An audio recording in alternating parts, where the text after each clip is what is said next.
Chitrakoot waterfall, Chitrakoot വെള്ളച്ചാട്ടം ബസ്തർ ഡിസ്ട്രിക്റ്റിലാണ്.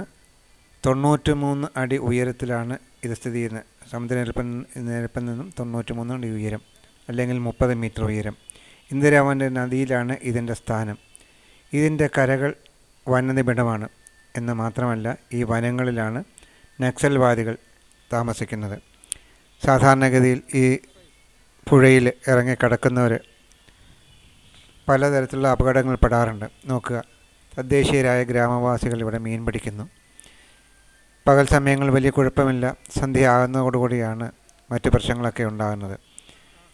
കന്നുകാലികളെ തീറ്റാനും ആടുമാടുകളെയും അതുപോലെ തന്നെ എരുമകളെയും ഒക്കെ ഈ പുഴകളിലേക്ക് ഇവർ ഇറക്കുന്നുണ്ട്.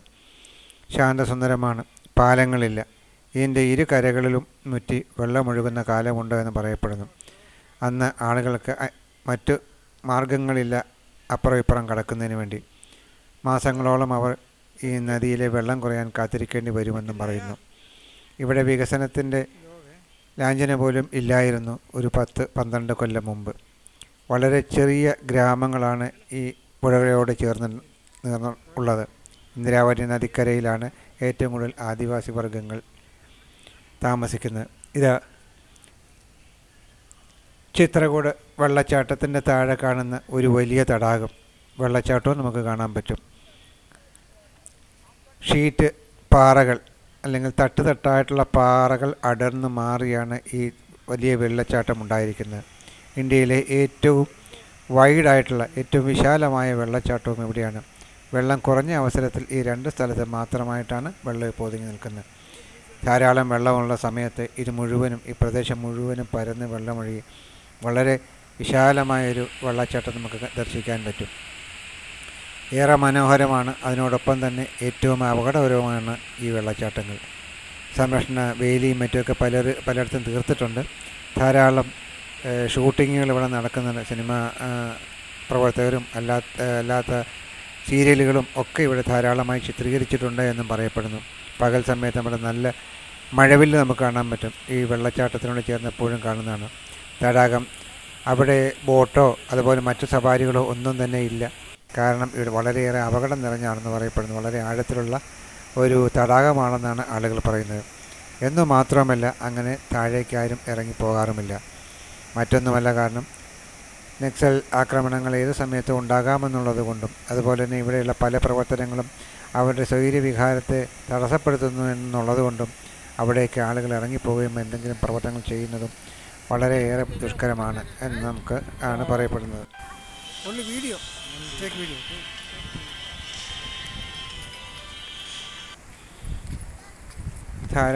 ധാരാളം ടൂറിസ്റ്റുകൾ എത്തുന്ന ഈ പ്രദേശം സുരക്ഷിതമായിരിക്കേണ്ടത് വളരെ അത്യാവശ്യമാണ്. ബോർഡർ സെക്യൂരിറ്റി ഫോഴ്സും അതുപോലെ തന്നെ മറ്റ് ഫോഴ്സുകളും ഒക്കെ തന്നെ ഇവിടെയുണ്ട്. തോക്കും മറ്റ് ആയുധങ്ങളുമായി അവരെപ്പോഴും ഇവിടെ കാവലുണ്ടായിരിക്കും. അവരുടെ 24 മണിക്കൂറും അവരുടെ കണ്ണുകൾ ഈ പ്രദേശത്തുണ്ട്. ഏത് സമയത്താണ് ആക്രമണം ഉണ്ടാകുമെന്ന് പറയാൻ വയ്യ. ഛത്തീസ്ഗഡ് പോകുന്ന പല സ്ഥലത്തും, പ്രത്യേകിച്ചും ബസ്തർ പ്രദേശങ്ങളിൽ, ബസ്തർ ജില്ലയിൽ ഇത് നിത്യസംഭവമാണ്. പല സ്ഥലങ്ങളിലായി പട്ടാളം തമ്പടിച്ചിട്ടുണ്ട്. അതിനുള്ള ആളുകളും അവിടെയുണ്ട്.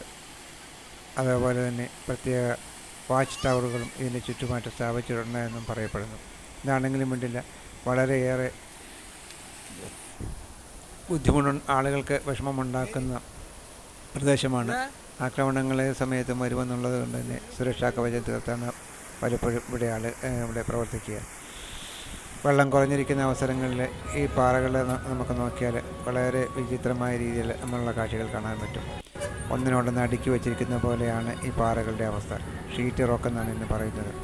ഈ പാറകൾ, ഇതുപോലുള്ള പാറ അടർന്ന് വീണാണ് അവിടെ ഒരു വലിയ തടാകം രൂപപ്പെട്ടതും അവിടെ വെള്ളച്ചാട്ടം ഉണ്ടായതും. നദിയുടെ പല ഭാഗങ്ങളിലും ഇതുപോലുള്ള കാഴ്ചകൾ കാണാൻ പറ്റും. സുന്ദരമായ കാഴ്ചകളുണ്ട്. അവിടുത്തെ പല ബോർഡുകളും സ്ഥാപിച്ചിട്ടുണ്ട്. അപകട സൂചനകളാണ് അവിടെ കൊടുക്കുന്നത്. അതുപോലെ തന്നെ ഒരു പ്രദേശം വിട്ട് മറ്റിടത്തേക്ക് പോകാനായിട്ട് ഒരിക്കലും ആളുകൾക്ക് അനുവാദം കൊടുക്കാറില്ല. വെള്ളച്ചാട്ടത്തിൻ്റെ താഴ്ഭാഗമാണ്. വളരെ വിശാലമായിട്ടുള്ള ഈ പ്രദേശം കാടാണ് രൂപപ്പെട്ടിരിക്കുന്നത്. ഇതിൻ്റെ ഇരു കരകളിലും സമൃദ്ധമായ കാടുകളുണ്ട്. കുറച്ച് ഭാഗം മാത്രമേ ഓപ്പണായിട്ടുള്ളൂ. അവിടെയാണ് സഞ്ചാരികൾ വരുന്നതും കാവലിരിക്കുന്നതും, അതുപോലെ തന്നെ പട്ടാളക്കാർ കാവൽ നിൽക്കുന്നതും. വെള്ളം കുറവുള്ള അവസരത്തിലാണ് ഇപ്പോൾ ഇത്ര ശാന്തമായിരിക്കുക. അല്ലെങ്കിൽ വളരെയേറെ ശബ്ദത്തോടെ സംസാര ശബ്ദം മുഴക്കി പായുന്ന ഒരു വലിയ രൗദ്രഭാവമുള്ള പുഴയാണ് ചന്ദ്രഗിരി പുഴ. വെള്ളം കെട്ടിക്കിടക്കുന്ന പ്രദേശങ്ങളിൽ ചെറിയ ചെറിയ കുഴികളിൽ ഒക്കെയും ധാരാളമായിട്ട് നമുക്ക് കാണാൻ കഴിയുന്ന പല കാഴ്ചകളുമുണ്ട്. അതുപോലെ തന്നെ ഈ പാറകളിലെ പല രൂപങ്ങളും, അതായത് മനുഷ്യൻ്റെ കാൽപ്പാടിൻ്റെ ചിത്രങ്ങൾ, മൃഗങ്ങൾ നടന്നുപോയ പാടുകൾ, അങ്ങനെയുള്ള പലതും ഉണ്ടെന്നാണ് പറയുന്നത്. പക്ഷേ നമുക്ക് ഒരിക്കലും ഇതെന്തുകൊണ്ടാണ് എന്താണ് നമുക്ക് പറയാൻ പറ്റത്തില്ല. കാരണം എന്താണെന്ന് ചോദിച്ചാൽ ഇത് ഈ പാറയുടെ ഫോർമേഷൻ്റെ കാലത്ത് ഉണ്ടായിട്ടുള്ള ചില ഇതാണെന്ന് പറയുന്നു. അതല്ല ഇതിൽ ശിവനോ പാർവതിയെ അവർ പോയി ഒരു പട്ടാളക്കാരനിരിക്കുന്നു, കാവലിരിക്കുന്നതാണ്, ശിവനും പാർവതിയിലെ നടന്നു പോയതാണെന്നും പഞ്ചപാണ്ഡവന്മാരുടെ കാലത്ത് അവരിവിടെ വന്ന് താമസിച്ചു എന്നും പറയുന്നുണ്ട്. ഏതാണെങ്കിലും ഇവിടെ കാണുന്ന കുഴികളിലും അതുപോലെ തന്നെ പാറകളിലും ധാരാളം കാൽപ്പാടുകളുടെ അടയാളങ്ങളുണ്ട്. ഇതെല്ലാം ഇവിടുത്തെ ഗ്രാമീണർ പറയുന്നത് ഇത് നമ്മുടെ പാണ്ഡവരുടെ വനവാസകാലമെന്നാണ്. അതിനോട് ചേർന്ന് കാണുന്ന പുഴയും മറ്റു കാര്യങ്ങളും നോക്കുക. സമൃദ്ധമായ കൃഷി ഇറക്കിയിരിക്കുന്ന പ്രദേശമാണ്. മൂടൽമഞ്ഞുള്ളതുകൊണ്ട് അത്ര കൃത്യമായി ഇപ്പോൾ കാണാൻ പറ്റുന്നില്ലെന്നേ ഉള്ളൂ. നല്ല കൃഷി സ്ഥലങ്ങളുണ്ട്. ഛത്തീസ്ഗഡ് അല്ലെങ്കിൽ ഇന്ത്യയുടെ റൈസ് ബൗൾ എന്ന് ആണ് ഇതിന് പറയപ്പെടുന്നത്. കൊയ്ത് മെതിച്ച നെൽപ്പാടങ്ങൾ നമുക്ക് കാണാൻ പറ്റും. അവിടെ കൂമ്പാരമായി കൂട്ടിയിരിക്കുന്ന നെല്ലും അതുപോലുള്ള സാധനങ്ങളും ഒക്കെയുണ്ട്. അതുപോലെ കൃഷിക്ക് വേണ്ടി ഒരുക്കുന്ന പ്രദേശങ്ങളുണ്ട്. മഴക്കുറവുള്ള പ്രദേശങ്ങളാണ്. മഴയെ ആശ്രയിച്ച് മാത്രമാണ് ഇവിടെ കൃഷി നടക്കുന്നത്. ഇവിടെയുള്ള കൃഷിഭൂമികൾ ജന്മികൾ അടക്കി ഭരിക്കുന്നു. അവിടെ ആളുകൾ, കർഷകരായിട്ടുള്ള ആളുകൾ ഗ്രാമീണരാണ്. ഒരു റിപ്പബ്ലിക് ദിന പരേഡാണ്. ഞങ്ങൾ പോയ സമയത്ത് റിപ്പബ്ലിക് ദിനത്തിൻ്റെ പരേഡ് അവിടെ നടക്കുന്നുണ്ടായിരുന്നു. അതിൽ വന്നിരിക്കുന്ന കുട്ടികളാണ് സ്കൂളിലെ കുട്ടികൾ. ഛത്തീസ്ഗഡിലെ വിവിധ ഭാഗങ്ങളിലുള്ള സ്കൂളുകളിൽ നിന്ന് വന്നിരിക്കുന്ന കുട്ടികൾ അവരുടെ തനത് വേഷത്തിൽ ശൈലിയിൽ അവരിവിടെ വന്നു. രാവിലെ അവരുടെ പ്രകടനങ്ങൾ നടത്തി കലാപരിപാടികളൊക്കെ നടത്തിയതിന് ശേഷം അവർ തിരിച്ചു പോകുന്ന കാഴ്ചയാണ് കണ്ടത്. പക്ഷേ ഈ പ്രദർശനം കാണാനായിട്ട് ഞങ്ങൾക്ക് പോകാൻ അവസരം കിട്ടിയില്ല. കാരണം വെച്ചാൽ ശക്തമായ ബാരിക്കേഡുകൾ അവിടെ സൃഷ്ടിച്ചിരുന്നു. അതുപോലെ തന്നെ പോലീസും പട്ടാളവും ഒക്കെ അവിടെ ഉണ്ടായിരുന്നു. പുറത്തുനിന്നുള്ള ആളുകളെ അവർ സംശയാസ്പദമായ രീതിയിൽ കാണുന്നു എന്നുള്ളത് കൊണ്ട് തന്നെ അങ്ങോട്ട് പ്രവേശിക്കാൻ അനുവാദം കൊടുക്കാറില്ല. കേന്ദ്ര ഗവൺമെൻറ്റിൻ്റെ പേപ്പർ ഉണ്ടായിട്ട് പോലും അവിടെ കടന്നു പോകാൻ പറ്റിയില്ല.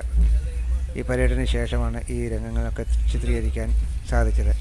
അതുപോലെ തന്നെ ഇതിൻ്റെ ഉള്ളിൽ ക്യാമറയും മറ്റു കാര്യങ്ങളും കൊണ്ടു നടക്കാനും ആർക്കും അനുവാദം കൊടുക്കാറില്ല എന്നാണ് പറയുന്നത്. ആണെങ്കിൽ അത് തടസ്സപ്പെടുത്തുന്നുണ്ട്.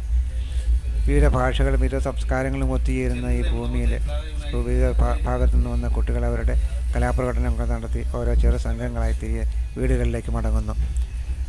അവിടെ വെള്ളവും അതുപോലെ മറ്റു സൗകര്യങ്ങളും എല്ലാം കൊണ്ടുവന്നിട്ട് കൊടുക്കുന്നുണ്ട്. അതുപോലെ തന്നെ ധാരാളം പ്ലോട്ടുകളുണ്ട്. ഇതെല്ലാം പ്രദർശനത്തിന് വേണ്ടിയിട്ട് മാസങ്ങളോളം മെനക്കെട്ടുണ്ടാക്കിയതാണ്. അതുപോലെ തന്നെ കുട്ടികളൊക്കെ ആണെങ്കിൽ പരിപാടികൾ അവതരിപ്പിക്കുന്നതിന് വേണ്ടി നീണ്ട കാത്തിരിപ്പ് നടത്തിയിട്ടുമുണ്ട്. പച്ച നിറഞ്ഞ പാടങ്ങൾ കൃഷി നടത്തിയിരിക്കുന്നതാണ്. ഛത്തീസ്ഗഡിൻ്റെ എല്ലാ പ്രദേശവും നല്ല കൃഷിഭൂമിയാണ്. കർഷകരാണ് ഭൂരിഭാഗവും. അതുപോലെ തന്നെ ഈ സ്റ്റേറ്റ് മിനറൽസിൻ്റെ ഒരു പ്രധാന ഇടം ആണെന്നും പറയുന്നു. ഇരുമ്പയിരും അതുപോലെ തന്നെ ബോക്സൈറ്റും ഒക്കെ ഇവിടെ നിന്ന് കുഴിച്ചെടുക്കാറുണ്ട് എന്നാണ് പറയുന്നത്. പക്ഷേ അതെല്ലാം ഉൾപ്രദേശങ്ങളിലാണ്. ഗ്രാമഭൂമിയായി നാം കണക്കാക്കുന്ന കൃഷിയിടങ്ങളെല്ലാം തന്നെ വളരെ റിമോട്ട് ഏരിയയിലാണ്. അധികം വികസനം എത്തിനോക്കാത്ത സ്ഥലങ്ങളിലാണ്. ആളുകൾ ധാരാളമായി ഇവിടെ അധിവസിക്കുന്നുണ്ട്. മിക്കവാറും എല്ലാവരും തന്നെ ഗോത്രവർഗ്ഗക്കാരുമാണ്. ഇന്ദ്രാവതി പുഴ വീണ്ടും ഒരിക്കൽ കൂടി കടന്നു പോകുന്നു. പാലങ്ങളില്ല. ഈ പുഴ കടക്കണമെന്നുണ്ടെങ്കിൽ ഇതിൽ കൂടി നടന്നു വേണം പോകാൻ. മോട്ടോർ ബൈക്കും അതുപോലെ ചെറിയ സൈക്കിളുകളും ഒക്കെ പോകുന്നത് ഈ പുഴയിൽ കൂടെ ഇറക്കി അത് ഓടിച്ചുകൊണ്ട് പോകാനാണ് പതിവ്. പുഴയുടെ അക്കരെ കടന്നു വേണം അടുത്ത ഗ്രാമത്തിലേക്ക് കടക്കാൻ. വിശാലമായ പുഴയിൽ വെള്ളം കുറവായതുകൊണ്ട് ഇതിൽ നടന്ന് നീങ്ങാൻ പറ്റും. ബൈക്ക് സ്റ്റാർട്ട് ചെയ്ത് പട്ടേൽജിയും സുഹൃത്തും പോകുന്നു. വെള്ളത്തിൽ കൂടി ബൈക്ക് ഓടിച്ചാണ് അവർ മറുകര എത്തുക. പുറകെ ഞാനും പോകാനായിട്ട് തയ്യാറെടുക്കുന്നുണ്ട്. ഈ പുഴകളിൽ നിന്ന് ചെറുമീനുകളൊക്കെ പിടിച്ച് ഇവിടെ കഴിയുന്ന ധാരാളം ആദിവാസി വർഗ്ഗങ്ങളെ കാണാൻ പറ്റും. പുഴയിലെ മീൻ പിടിച്ച് ചന്തയിൽ കൊണ്ടുപോയി വിൽക്കുന്നവരുണ്ട്. സ്വന്തം ഉപയോഗത്തിന് വേണ്ടിയിട്ട് അത് മാറ്റിവെക്കുന്നുണ്ട്. എന്താണെങ്കിലും കൊള്ളാം, ഈ പുഴയാണ് ഈ പ്രദേശത്തിൻ്റെ ജീവനാഡി. ഇത് നിറഞ്ഞ് കവിഞ്ഞൊഴുകുന്ന കാലം ഇവരുടെ കഷ്ടകാലവുമാണ്. കാരണം അടിക്കടി ഉണ്ടാകുന്ന വെള്ളപ്പൊക്കം ഈ ഗ്രാമീണരെ ദുഃഖത്തിലാഴ്ത്തുമെന്ന് പറയുന്നു. എന്താണെങ്കിലും വേണ്ടില്ല, പുഴ കൊണ്ടുള്ള അനുഗ്രഹമുണ്ട്, അതുപോലെ തന്നെ ശാപവുമുണ്ട്. വികസനം തൊട്ട് തീണ്ടാത്ത ഈ പ്രദേശത്ത് അല്പമെങ്കിലും കാര്യങ്ങൾ നടക്കുന്നതിന് ഉതകുന്ന തരത്തിലുള്ള കൃഷിയും മറ്റ് കാര്യങ്ങളും നടത്താനായിട്ട് സാധിക്കുന്നത് ഈ പുഴയുള്ളത് കൊണ്ട് മാത്രമാണ്. ശുദ്ധജലത്തിൻ്റെ പ്രധാന ഉറവിടവും ഈ പുഴ തന്നെ, ചന്ദ്രഗിരി പുഴ.